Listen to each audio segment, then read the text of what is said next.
teams, right?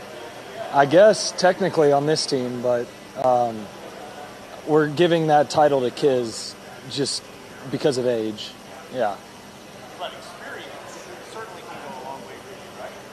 Yeah, I think if I'm going to play with Justin and he's played, a couple Ryder Cups and a few Presidents Cups now, I would consider, once you've kind of played in a couple of them, you've seen a lot of stuff, and that level of experience is very similar. We've got a few guys on the team with that kind of level of experience.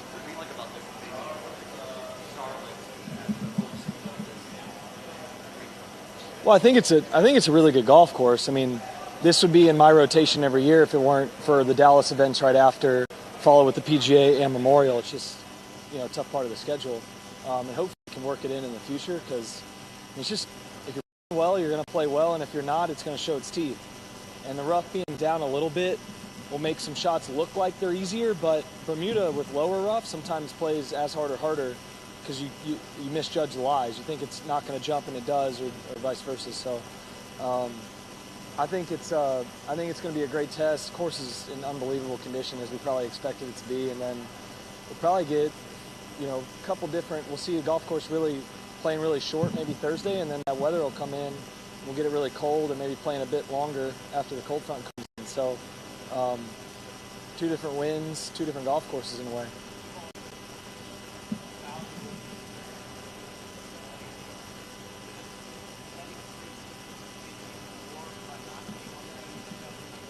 Well, I remember I kind of didn't even want to watch it. I mean, I found myself watching a bit of it, but I really didn't want to. And yeah, I was inspired at the time. I was really in a kind of a tough spot with my game. I didn't really see an opening. So that's what made it even harder, is, I was just uncertain about if or when I'd get back to, being able to be on these teams, because that's a week that, it's a goal every year, whichever team event it is, Presidents or Ryder Cup.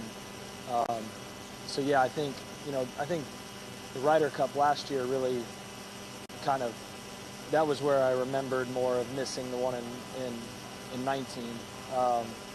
But this is my third President's Cup on home soil, which is pretty cool. It's really nothing quite like it, right? When the roars are that big, even for like par putts to have holes, right? Where you normally get a few claps, you get roars, and you can gain momentum out of spots that you don't normally look for it.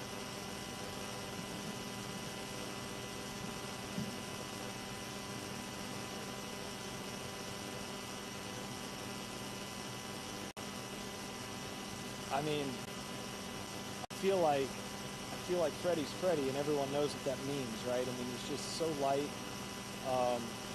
He has the accolades to back up if you have any kind of questions to him.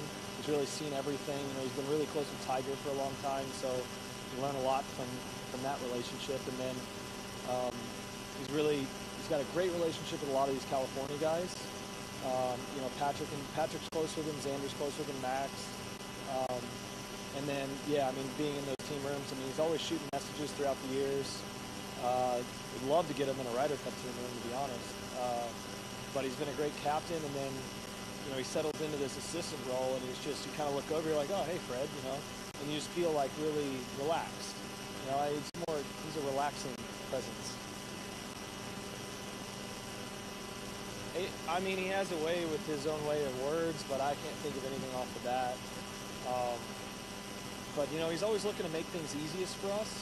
Like no, you guys don't go through that crowd there. Just come with me. We're going to go this way. Like, trying to really just, especially pre-tournament, make things as stress-free as possible. Get us point A to point B. Stuff that we wouldn't be thinking of.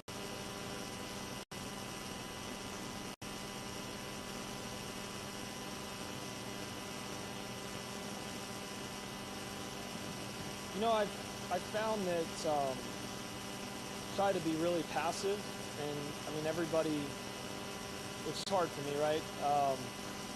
And then if the situation comes up where I feel that any experiences that I've had would be useful and can put it, in a way where there's credibility, where I can use an example from the past, then that's only happened a couple times where maybe I step in and do something. But we've talked about this for what, the last, since 2019, where these teams are just a bunch of young guys that have all played together for a long time. And we're open and willing to play with whoever we want to, whoever the captaincy fit. If you don't care, then we'll play with our best buddies, and if that's a great team, then it works out really well, and it just seems to really mesh. And so there's not a whole lot of need for a superimposing, leadership presence at all. And if there's not a need for it, then don't force it, because everyone does their own thing pretty well here. I think that's really the major thing, is we're not doing anything different. Everybody here does what they do really well, so let everybody get in their own routine, the way that they play best. And that differs for some people, but it's worked really well. Captains and assistants done a great job of spreading things out and kind of being like, hey, Patrick, I know you need more time, physio and whatnot. Scotty, I know you're going to stay at the course late in practice. We'll make sure we can do all this for you guys. And everyone feels like they're just playing another event.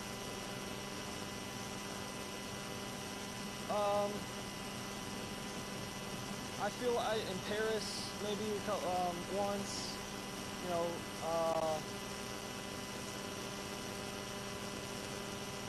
trying to think of where else. Maybe last year, I don't remember President's Cups. The ones I've been a part of, I haven't really necessarily needed to. Like 17, it was almost locked up on Saturday. But I remember a couple Ryder Cups just kind of stepping in and just trying to use a couple things, whether it's in my own group with Justin. I remember kind of having a couple conversations with him here or there where I'm like, hey, we're a little off right now, but remember we got this many holes left. Better to be 2 down through 2 than 2 down through 16. Set a goal, just kind of hit a reset button. Because these matches, like, they change so much, throughout a lot of times. Like, it's very rare that we just see that 1 up, 2 up at the turn, 3 up, 4 up. It's golf, and it's almost heightened, right? Because every hole means more than when we're just making a regular par. So it can just get, I can find myself getting a little ahead of myself and trying to back off by just recognizing that the difference is these events kind of create that instability throughout a lot of matches.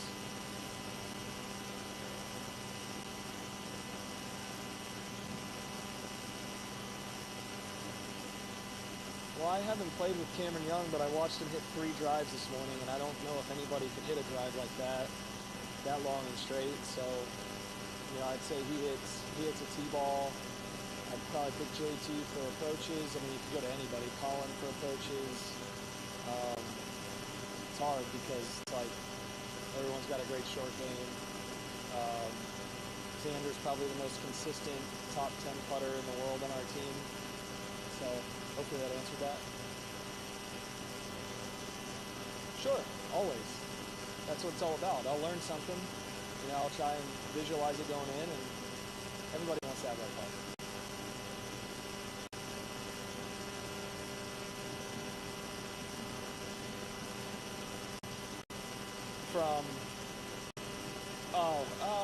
Not much. I mean, I think it's well done because what was 13 or 12 through 18 are just great holes. So making sure that we're playing those holes every match, I think is incredibly useful.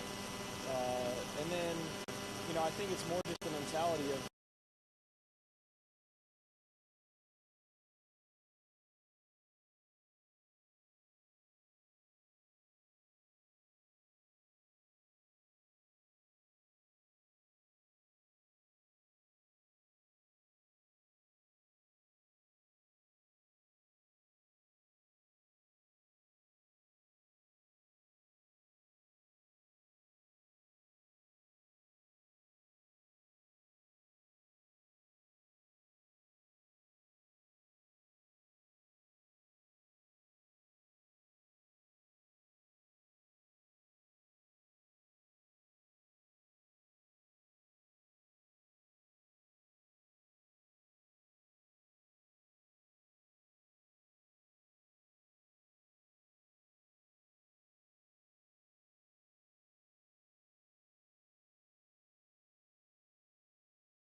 myself who wasn't on the last team that's on this one. So that turnover happens, so it doesn't feel super odd because I think this is my fourth of this, and I played 4 Ryder Cups. Those teams have looked a lot different over the 9 years. So I don't feel that I thought much about it until you asked that. But there's certainly some guys that have been a stable that aren't here.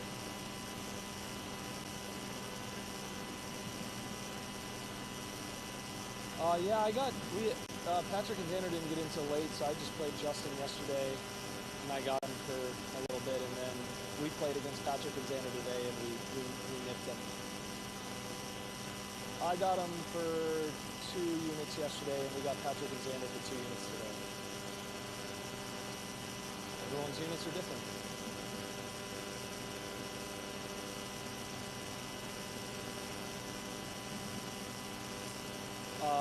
When I was told that, I thought surely that can't be, and then I thought surely that that can't be, but then I guess that's true. It feels weird, because I'm not 30 yet, so it just means that we have a really young team, which I think is a great thing. Overconfidence? I think that within our team, no, I'm not worried about it with this team.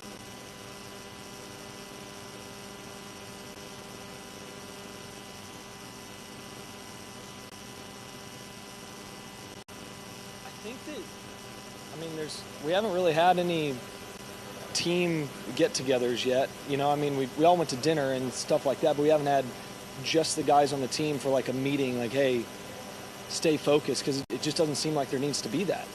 Everyone, it's almost like we're all going to compete against each other to get the most points we can on our team. We want the bragging rights on our own team. And if we stay within ourselves, then I don't think you get overconfident in the entire situation, because, that was, the Ryder Cup last year was, the biggest U.S. win in a Ryder Cup history. And, but 19 in the President's Cup was close, wasn't it?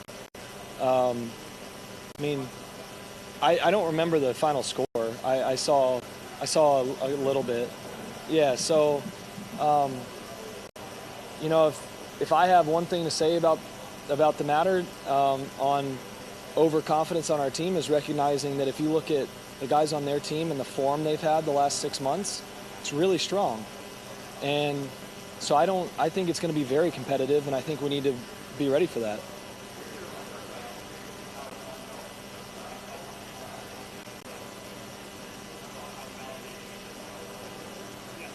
Yeah, I went from Tiger's event, and everyone went on planes to go to Australia, and I went on an anniversary trip with my wife, and I just remember, I probably wasn't the most fun. I just remember being in a lull, knowing, being in contact with those guys, and, knowing they're in those team rooms, and I just never thought I'd miss one, after being on a number in a row, and it sucked, because I also didn't have a good year to where it would help me for the next year into the Ryder Cup. And I got a little bit bailed out in 2020 because I wouldn't have made the team if they had a 2020 Ryder Cup. I was able to earn my way in 2021. So, I may have missed 2 if it weren't for COVID. But I just remember it was really a tough spot. I hated every second of it because I know how fun they are. And I know how beneficial these weeks are, these matches, for how individually how you're going to play the next year. Every match feels like you're down the back 9 of a major championship. It's almost like every hole with the roars, and you're going 2 or 3 up, and you feel like, oh, I got this. It's a very similar feeling of kind of the nerves and the like how anxious you are to get started, and the nerves on the golf course, to competing in a major. And so the more you can kind of learn about yourself. The 2014 Ryder Cup did wonders for me in 15. And I bet if you ask Scotty, he'll say last year's Ryder Cup did wonders for him this year. And you see that trend a lot of times with guys who come out and play really well and win important matches, and go on to use that as fuel, and I certainly did. So there's a lot of advantages, and that's another reason why I just hated missing it.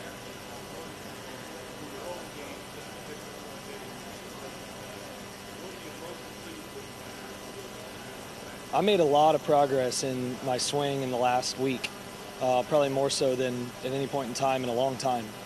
And so I'm excited to try it out. The feel versus real is off, but I'm structurally getting things right back soundly where I want them. My ball control may not be fantastic given it's been a week, but I'm extremely excited about it. And then what was your second part? Well, I think I've just put so much emphasis on trying to get, structurally getting my swing back, my ball striking back where I want it, that it took a lot off of my putting. And so, I just got to get back to seeing the hole a little bit bigger. I felt like I hit some good putts towards the end of the season this year and didn't make a lot, but they were high, low, left, right, short, long. It was just all over and just missing. So it's one of those, like, you get a week or two where they start to pour in, it could be back.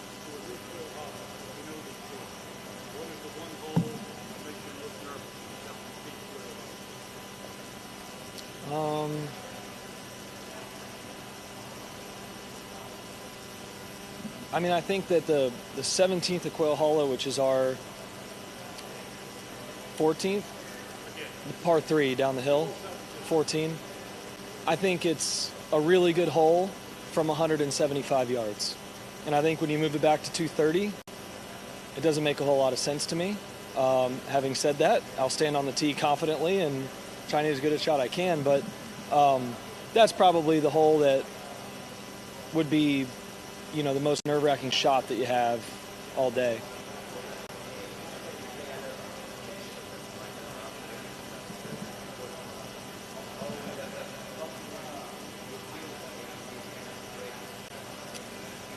Yeah, I think I just get more excited than nervous now. I know how fun they are, and I know the first tee jitters are just something to embrace and enjoy. You get that. We just don't get that scene very often, right? We get it at the team events. That's the only time we get a first tee that looks like anything like this. This one's even bigger. But I think I just more like I can settle in a little bit easier just because I know how I'm feeling is how I'm supposed to be feeling versus it being a new thing like my first one. I had a really hard time the first 5 holes of my President's Cup career. I had Steve Stricker on my side that was carrying me, but I had a really hard time. I was out of 3 or 4 of the first 5 holes at Muirfield, and then I made a putt. Strick was like, I got your back until you just keep on hitting shots, keep giving yourself chances. And sometimes people just need that kind of pat on their back, and I'll never forget that. It's such a calming presence, and I just try to, like, when I start, I'm like, let me be like Strick that first round that I ever played. That's really how I feel. I'm like, let's just, yeah.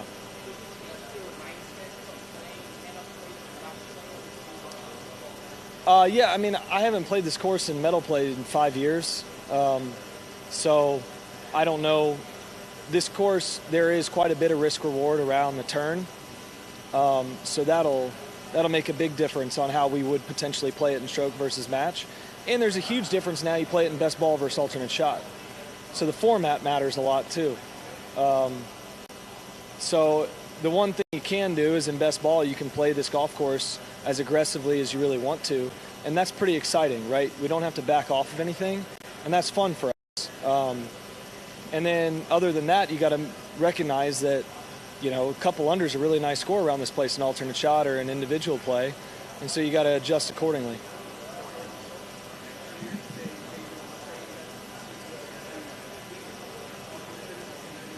He sees what?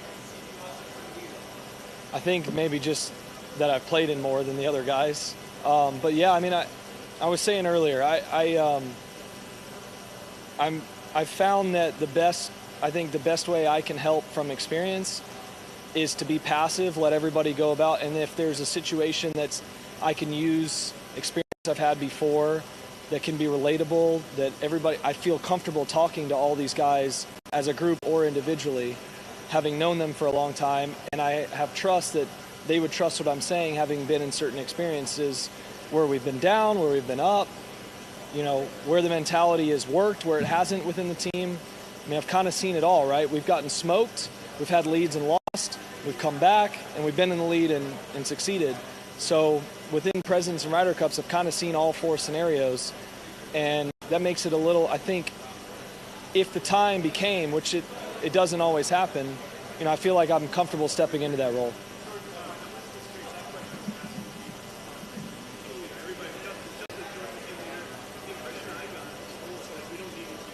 Right. That's what I was saying. I think the way the captains, since in the last 3 or 4 years, when the team's gone to a bunch of guys who have known each other for 10 years, things are different. Not to say that the guys on the other teams didn't know each other for 10 years, but it's like everyone here is going to be pissed if they don't get a chance to play.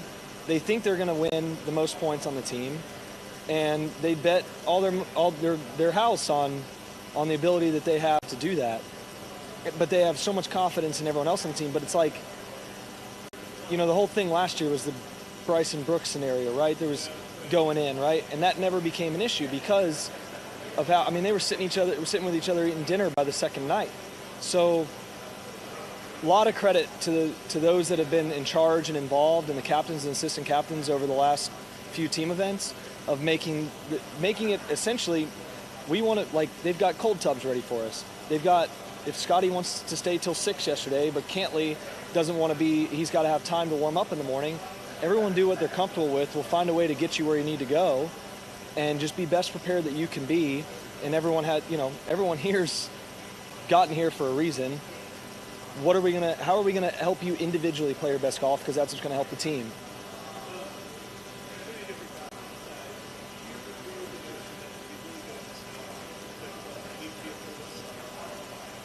Yeah, I agree with that. Yeah.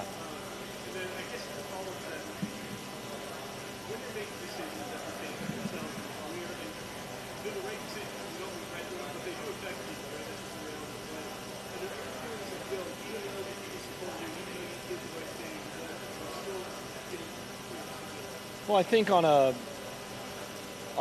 guilt but not so severe case, you could talk about tournament directors where I'm like, hey, I want to play there, I can't do it. And it's not best for me. I love the tournament. Thank you for wanting me to come. I can't do it. That's not just the tournament director, it's fans you have in the area, kids that were looking forward to you coming there. Like that happens, but you can't dwell on that because you got to do what's best for you. If you're talking about changes in your team, people you got to let go or hire or whatever it may be. Yeah, sure. What we do requires us to travel. We're not the only profession that does that. How you are able to stay in touch, how you're able to bring your family on the road, we have a luxury of being able to do that where other sports may not be able to, and certainly business people can't do, because we're at places for a week at a time. With how much money you play for in the game, you have the ability to go travel with your family and not worry much about it, and that's where you want to be. So I may be the wrong person to ask in that regard, but I would say that, it's not as easy as, say, some of my best friends at home that work a 9 to 5 at home and have their families there and it's stable. I've always been comfortable being unstable. It's just how I've been since I was 13 years old. And so I enjoy it, but recognizing who's okay with you doing that and then who you really need to put emphasis on, traveling with, your immediate family, you start to kind of figure out that balance. And the sooner you can figure out that balance and people are happy around you, it frees you up a bit. Sure. What's that? I would imagine I'm probably going to be paired with him based on information that I've heard. Doesn't matter. No, I think not necessarily. I love Sebastian. It'd be fun. Yeah, we played the final round of the Byron Nelson this year. We were contending. I've always respected his game, and he lives in Dallas, and I see and play with him sometimes there. So it'd be awesome. It'd be fun. We'd have a lot of laughs with Sebastian, and then someone like Adam. Adam Scott would be really fun to play against. He's the veteran in this whole situation, right? He's the veteran. He and Hideki, are the veterans on their team, and that would be fun. I don't know if there'll be a team. Yeah, I remember being at 8,000 feet was crazy. The ball went forever. Playing so different morning to afternoon. We ate great food. I enjoyed my time there very much. You got it.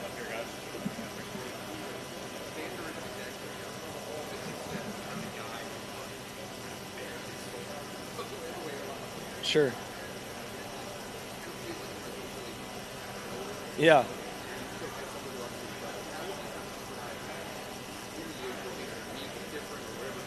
Xander is probably the funniest guy in our team room. He's probably the funniest guy in the room. He's like a silent assassin, but he also could very much be a leader. We kind of put Xander on Patrick, and you can quote me on that. We kind of put Xander on Patrick, and like he takes care of Patrick. He makes sure Patrick's happy, and Patrick trusts him over anyone else. And you kind of need someone in these scenarios when it's not Patrick's individual team. You need somebody there that's going to kind of make sure he's happy. That's Xander. So that's kind of that could be a tall task in itself. And then, but at the same time, he's so fun to be around. He's become a really good friend, really the last 3 or 4 years. And we've played a lot of practice rounds together, and his game's shown a lot this year. I think just kind of having a little bit of a lull and getting back in the winner's circle, and then just parlaying that into a few more. I think the sky's the limit for him.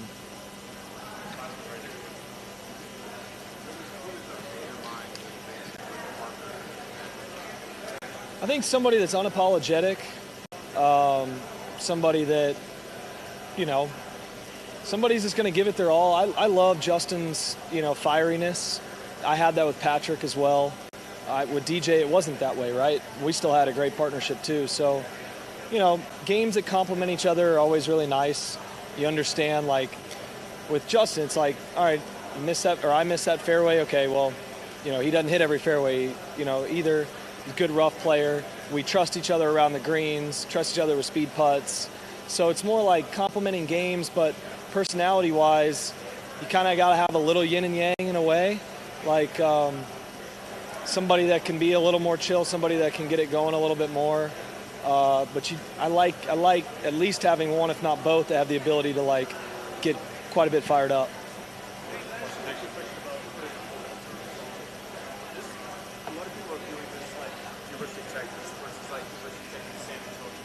Okay.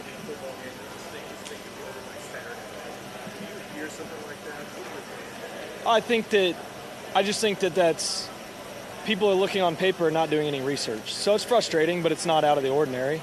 I think if you look at recent form on their team, they're playing great. Every one of their guys on their team has either won or almost won a golf tournament in the last few months.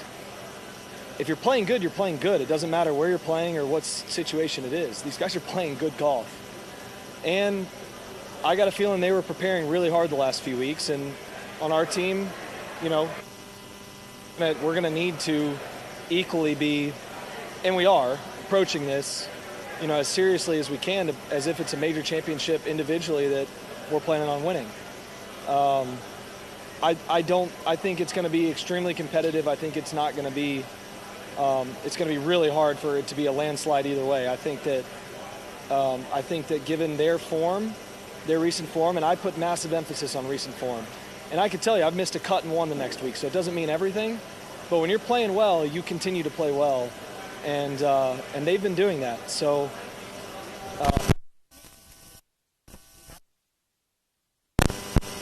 Team room at all. I find it distracting for people to say that without actually looking at the stats and looking at really recent form. To me, that's kind of meant the most in these team events. Thank you.